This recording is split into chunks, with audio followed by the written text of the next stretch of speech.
But tonight he is not presenting anything. He wants to casually talk to you guys, about how does it work in Dell, and he would like to hear from you, and you can ask any questions. So I would like to call Stephen Gio, the Dell Social Media Global Manager. Please.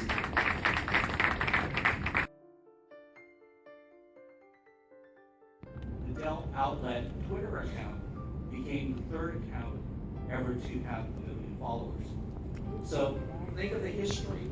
Now, of course, we're in the days of Katy Perry and others that have these enormous numbers.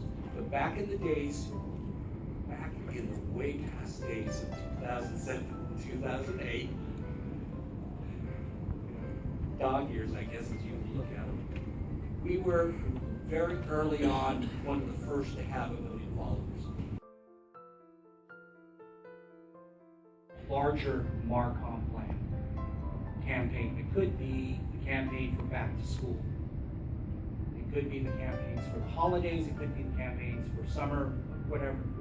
So that piece obviously then becomes part of that repurposing of content going to social media. And in that case, then we have to look at what are we going to do. So part of that is going to be we're creating social content for Twitter, for Facebook, Instagram, as we were talking about before. We're doing it on our Pinterest site, we're doing it YouTube, we're doing it in different elements. And we're creating that content. Different message, slightly different messaging because each channel is different, and we go through that. From a user-generated standpoint, it's all about how you talk on social.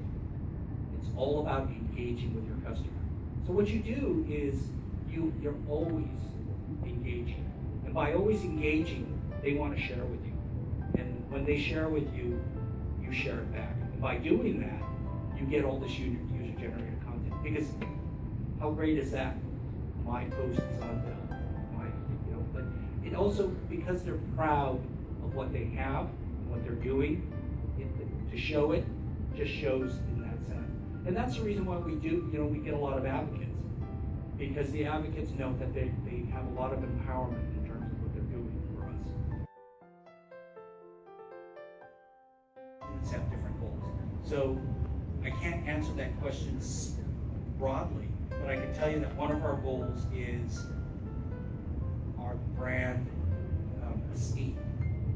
So we can measure that esteem of our brand based upon two things. One is we go out and survey people based upon usage of our social media sites, and we can gauge that. The other is NPS, which I said. NPS is a well-known internet recording that records your brand, your brand sentiment.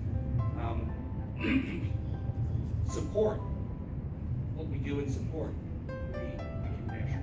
We can measure how many of these are and how quickly they're repaired. When we launch a product, we create Marcom on social media, and we can measure how many people, from a consideration standpoint, are clicking on the link, going to our site, and ultimately converting. So we can actually do conversion. So consideration at the high end, conversion at the middle end, and of course, actual payment. So we can do all those, and we do those, but there's so many different measurements. But we try to, each business unit tries to look at what's important, maybe the top 5 or top 6, like that. But believe me, if we didn't do that, we'd have no justification to continue the program.